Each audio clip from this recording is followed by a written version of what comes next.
Hello and welcome to Outward, Slate's podcast about queer politics, culture, and life.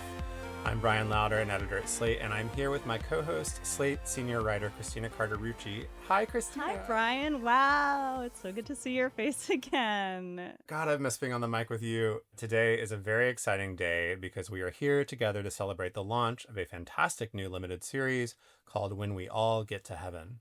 In case you haven't listened to the first episode yet, which is just before this one in the feed, When We All Get to Heaven is a 10-part narrative show that tells the story of one of the first gay-positive churches, the Metropolitan Community Church of San Francisco, and how it faced the personal, social, and political trials of the AIDS epidemic. The series is full of beautiful, moving archival audio, actually 1,200 cassette tapes worth, of MMC leaders and congregants discussing the fraught and yet necessary place of spirituality in queer life, and navigating all the horror, grace, and even joy that came with sustaining a church home for a community under siege. And there's also music, lots and lots of gorgeous music. I had been somewhat familiar with the Metropolitan Community Church before we were approached to present this show, but I really had no idea how crucial a force it was and still is in queer history. If, like me, you find yourself in the midst of this dire political moment, searching for examples of human compassion, resilience, and hope, I guarantee that whether or not you go in for Christianity or religion at all, you're going to find something really valuable in this series. Right, Christina? Yeah, I mean, I feel like this show kind of came at a perfect time where, there's a lot of fear and questioning and searching for meaning among people right now in this current crisis, this, political and cultural crisis that we're in the middle of right now.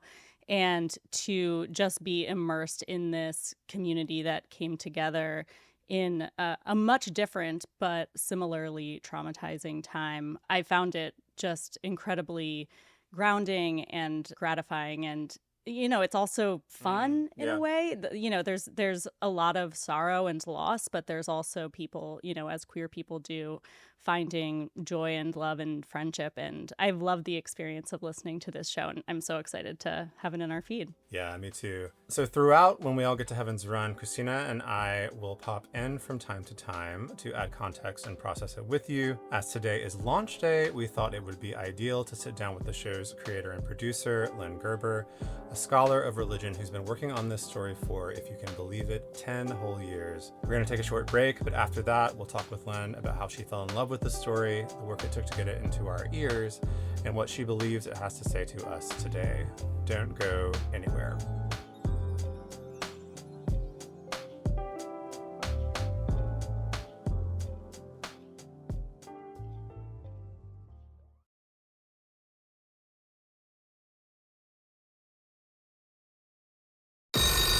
Hello, Finney. Did you think our story was over?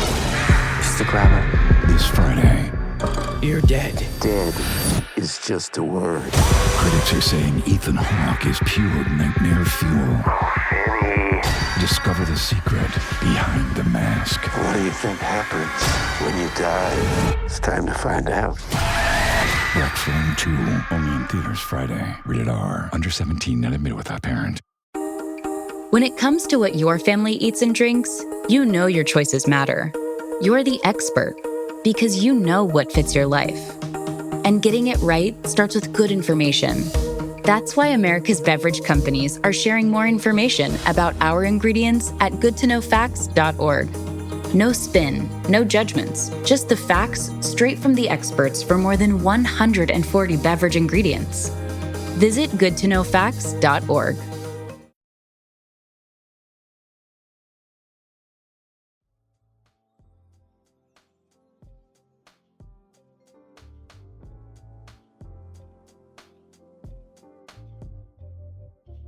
We're back with Lynne Gerber, host of When We All Get to Heaven. Lynne is an independent scholar in San Francisco who's held research positions and taught at Harvard Divinity School and UC Berkeley.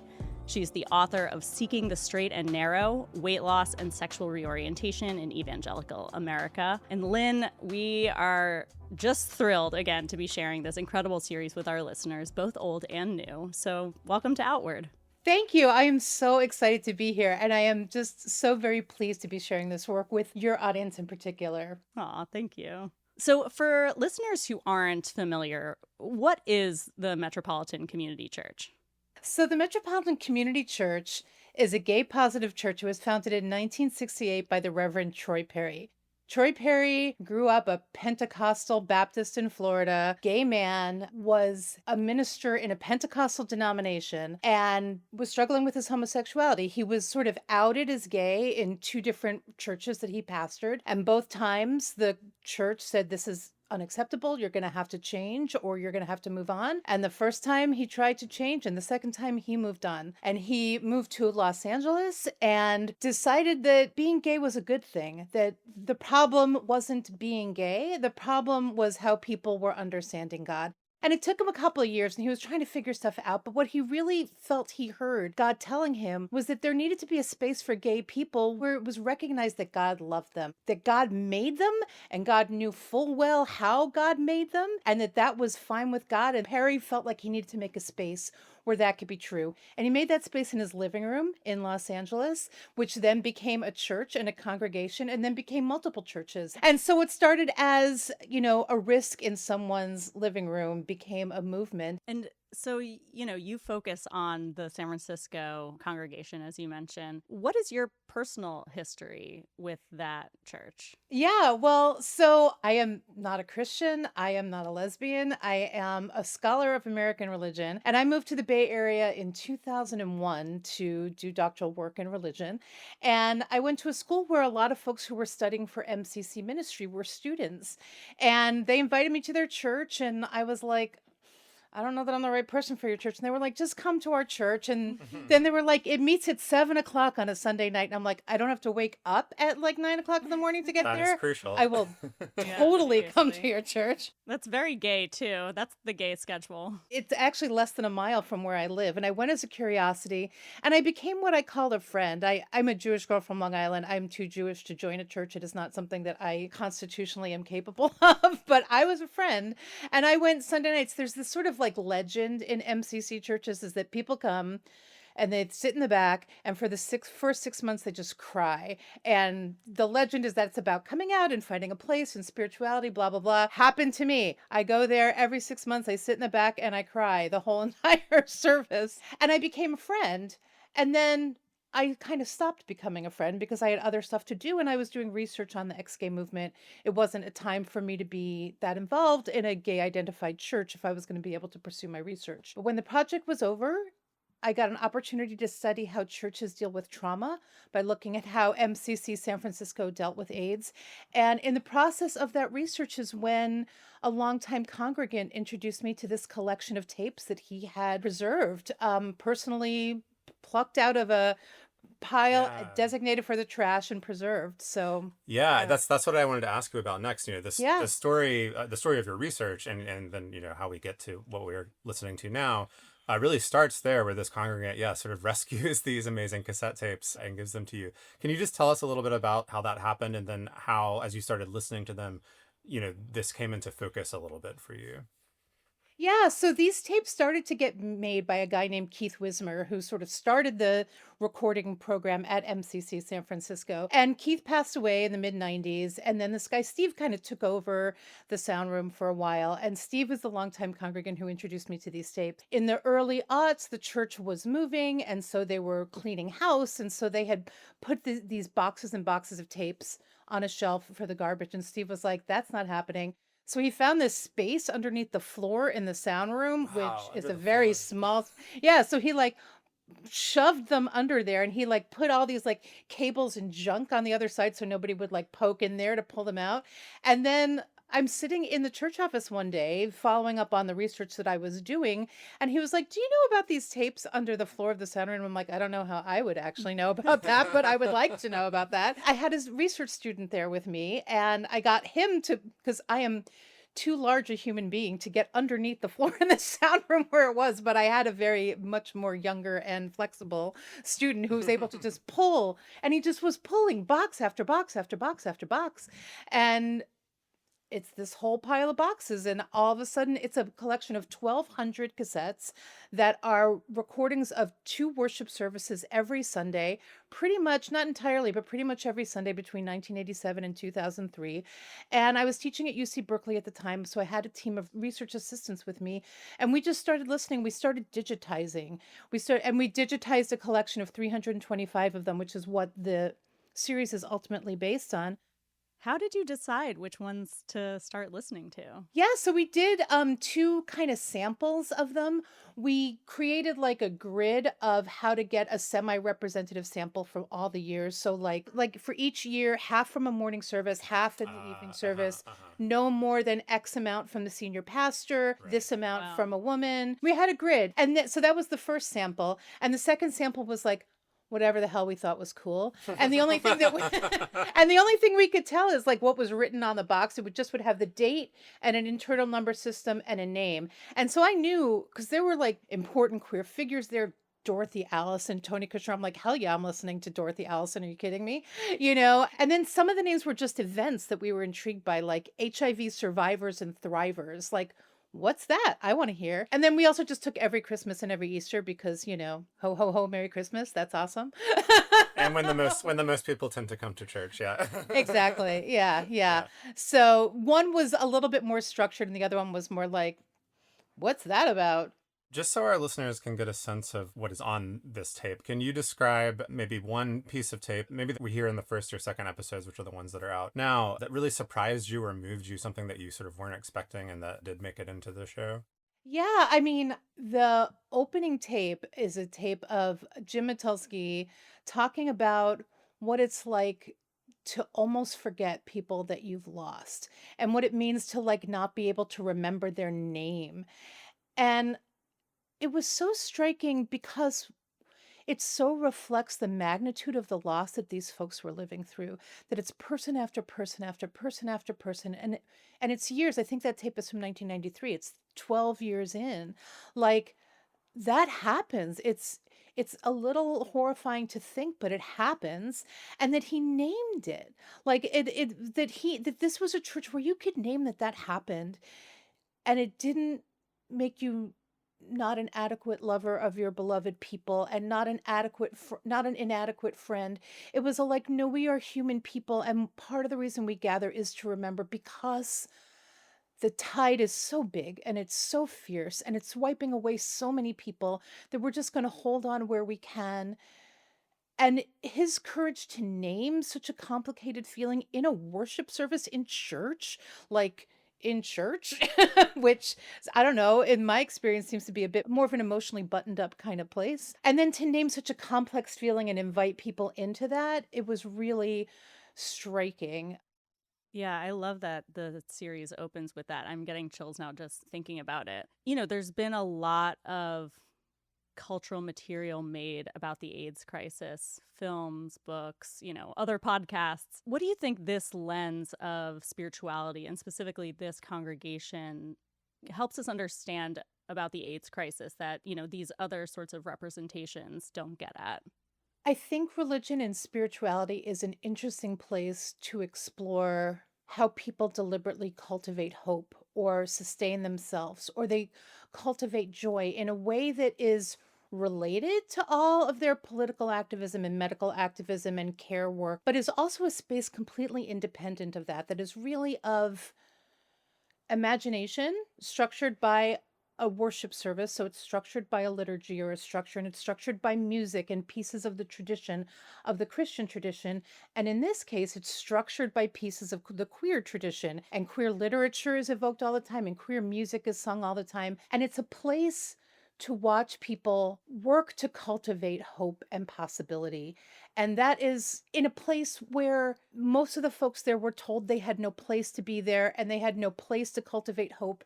And that if God had anything to say about what they were going through, it was basically, And this church insisted on something else.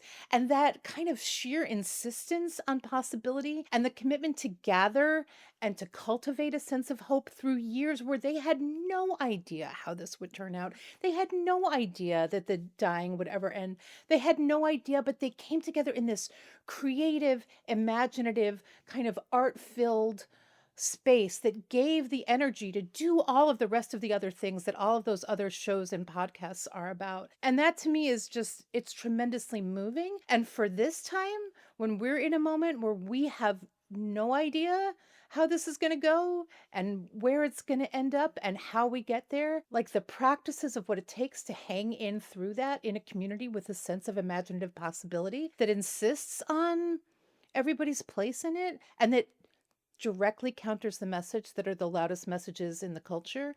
I think it speaks powerfully to what's happening now. Yeah, Absolutely. that's so beautifully put. You just were mentioning a little bit about like the sort of elements of church, like the singing, the liturgy, the things that make up a church service. I mean, one of my favorite parts of listening to the show has been getting glimpses of how this church did those things, but did them queerly. Could you talk a little bit more about what that sort of queer theology looks like in practice in MCC San Francisco, like just on the level of a Sunday service? What was different about it versus other mainline Protestant services? Yeah, and I will preface this by saying, so we're talking about the 1980s. So Yeah. some of these things may look familiar to some people in some liberal churches, not enough, but some Mm. in 2025. But we're talking 1987.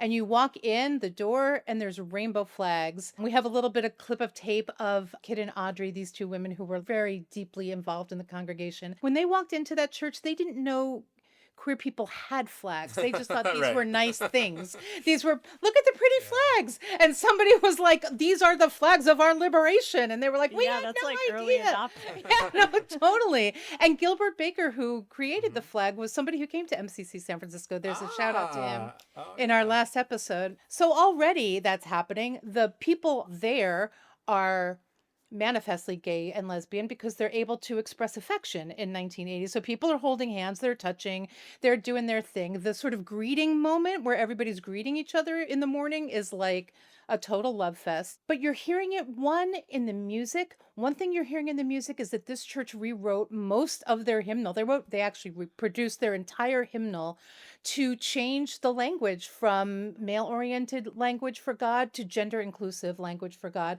And this means every his, every hymn, every Lord and Master, like that kind of classical Christian language, they were like, this is not our language, this is not our God, this does not reflect what we believe, so we're making our own hymnal.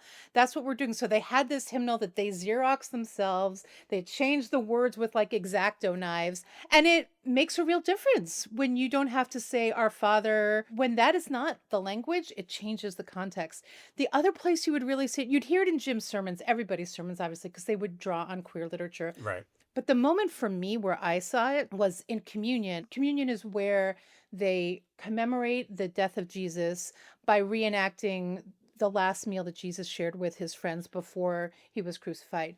And they share a little bit of juice and a little bit of wine, and people get a blessing. And people are invited to come up in any configuration they want.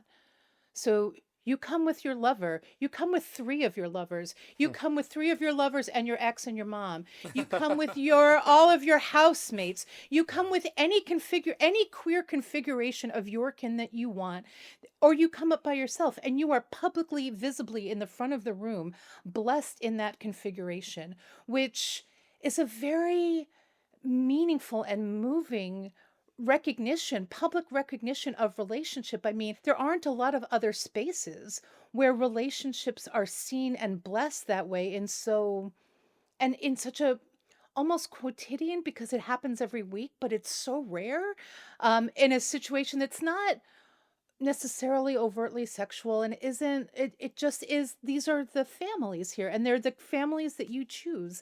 And I think for a lot of people who went to MCC for the first time, just seeing like, we have an interview with a guy named Steve Marlowe, who was the church's administrator, and he recalls what it was like for him to see these 2 older men. And when he says it, he's funny because he's like, I am probably older now than they were when I saw them.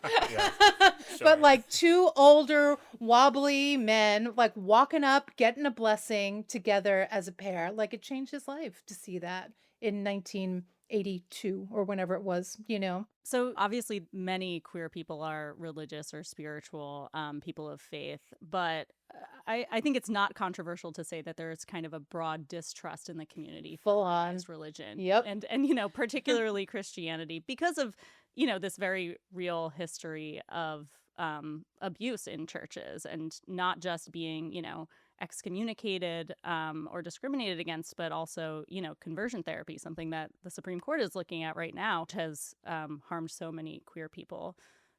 The second episode of When We All Get to Heaven, you know, grapples with that kind of tension in the early years of MCC San Francisco.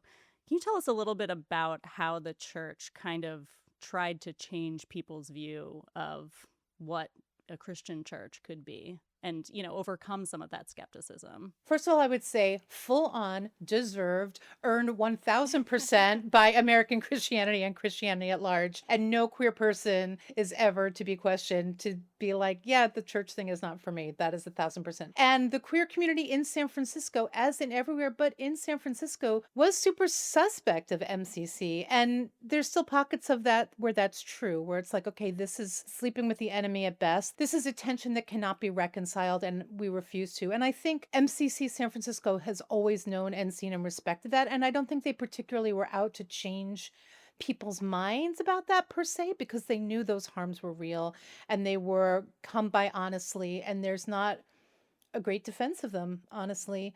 But what there is the possibility of something else if you want to explore something else. There's the possibility of saying, hey, it's our religious tradition too, and we're going to make it in our image, and we're going to create a kind of laboratory or a space where that's possible, and we're going to do all the kinds of things that we can think of to experiment in that space. And I think especially as AIDS progressed, in part because MCC was such an important place for AIDS memorial services and funeral services, where the wide range of people who would mourn a particular person would be recognized as a mourner, as opposed to so many AIDS funerals in other kinds of churches where lovers and partners and caregivers and, like, you know, the queer world that emerges when people are in crisis. In the XYZ church around the corner, those people are not seen or heard. But at MCC, they all had a couple of minutes to say whatever it is they were going to say. And when people came, a lot of people, I think, came to MCC through other means. They came through memorial services and were moved. A lot of folks also came through 12-step groups because the church held a jillion a week. There was like 1 million of them, and they were all gay friendly. And you could talk about sex in all of them. And the 12-step groups have a commitment to a spiritual path, to some kind of spiritual understanding of something bigger than yourself, higher power. Some people call it God, some people call it other things. And people were looking for a practice. And MCC is a place where they say very explicitly every week, you do not need to believe in God or Christianity or be baptized or any of these things to be here. You can just be here. It's why I, a Jewish girl from Long Island, felt comfortable being there, is because I was like, okay, we all know that I don't have to believe, like, we're all clear on that, like, all clear, great. It makes a space where there's a little bit more room to open to the possibility. And when you are grieving, and when you are scared, and when you are sick, and you don't know where else to go, you might open yourself to that possibility. And they made a space where people could explore that curiosity and maybe have it take root and maybe become a real source of sustenance. Lynne, oh, wow, you made me really emotional seriously thinking about those points of crisis, right? And you said it, and when the queer community emerges around a person, and then, right, are they celebrated or are they not? That's so important. And we don't always have that even today. So it's not just in the 80s and 90s. You've been working on this for a decade. I said at the top of the show, you know, we understand that scholarly work is not a fast process, so that's part of it. But what is it about MCC San Francisco and about this story that kept you invested for that length of time? Because it really is it's like a chunk of your life, right? That you've spent on this. And so what do you think about it was so important to you to keep? Actually, I mean, just to be specific, it's a decade since my two co-creators and I started working together, Siri Colum and Ariana Nettleman. I was introduced to this archive in 2011.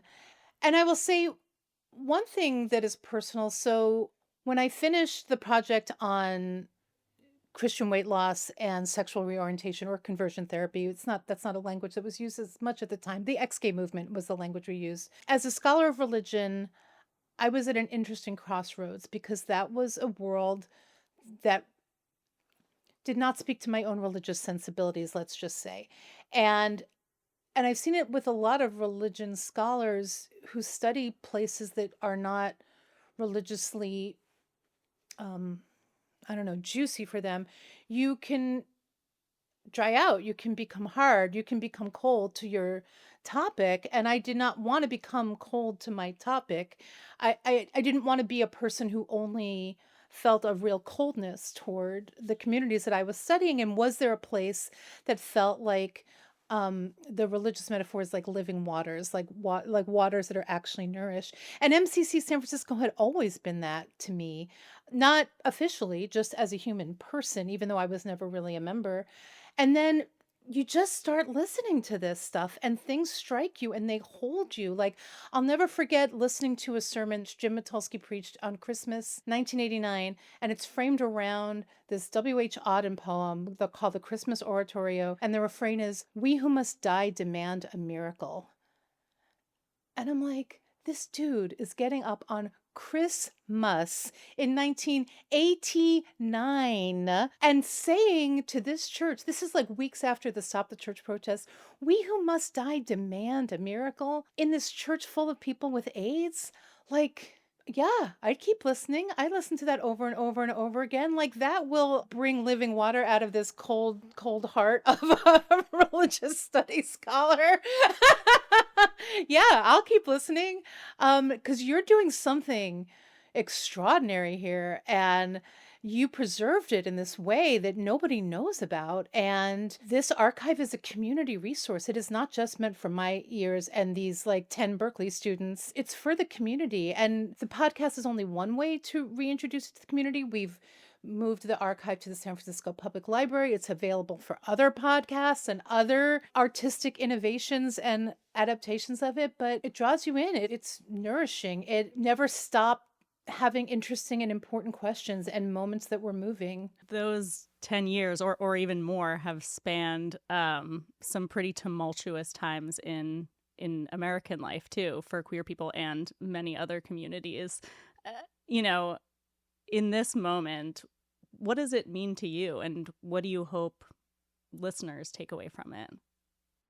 I hope people hear that there are communities of queer people who have been through really hard things before, and this is how they got through them. And these are some possibilities. I hope that people take very seriously the work of cultivating hope and imaginative possibility and of celebration and of ritual, Christian or not, religious or not. But the act of cultivating imagination and cultivating possibility and of telling better stories and trying to live into them, even if it's just for an hour a week, to me is a central part of what social movements are about. That can look like a lot of different things, but it needs to be there. It's not all agendas and campaigns and goals and marches and logistics. It is all those things, but it's not only those things. And to make the space to imagine and to cultivate possibility on our own terms, like, I think that's incredibly, incredibly important.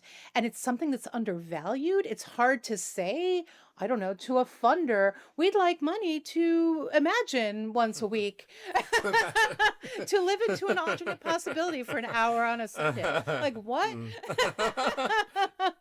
But it matters. It really, really matters. And if we're going to get through this, we have to hold on to each other. Again, it's not replicating MCC. It's insisting on making a space that MCC insisted on making that could look a lot of different ways, but to show, look, they did it and it brought them through in a lot of ways. I think that's one thing I really hope that people think very, very seriously about and really value the imaginative work of, to use an academic term, like a counterpublic, an alternative space, another world. Again, even if it's just a temporary version of it, that muscle needs to be moved. And it helps. It helps to get together and sing ridiculous songs and even great songs and even moving songs. It helps to be together and to sing together and to express the possibility of love and something different together. It just helps. It really helps. Cultivating possibility. That's such an important message for all of us, I think, right now. It's so easy to be beaten down, I think, by everything that's happening, and just to, no curiosity, no possibility, like no imagination. All of that stuff is sort of I think, anathema to the current administration. So fighting for that, I think, is just such an important thing. Lynne, I think this is a good place to end this conversation, but luckily for our listeners, there are 9 more weeks of the show coming out, and it's just so wonderful. Yeah, please tune in for that. We think they're very special. And Lynne, thank you so much for joining us for this conversation, and also just for making this incredible podcast. Thank you so much. We are all so excited to be part of this, and we're so excited to be talking with you. We hope people like it.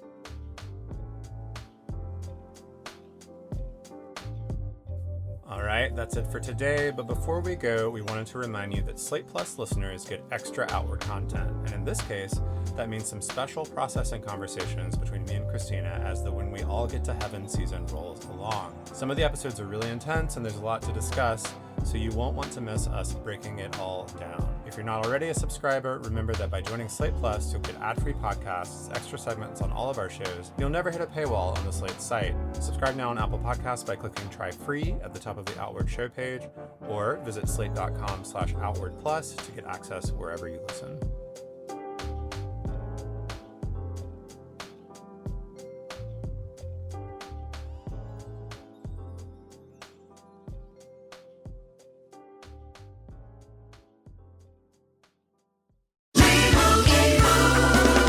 Doug. Here we have the Limu Emu in its natural habitat, helping people customize their car insurance and save hundreds with Liberty Mutual. Fascinating. It's accompanied by his natural ally, Doug. Limu? Is that guy with the binoculars watching us? Cut the camera. They see us. Only pay for what you need at libertymutual.com. Liberty, liberty, liberty, liberty. Savings vary. Underwritten by Liberty Mutual Insurance Company and affiliates. Excludes Massachusetts.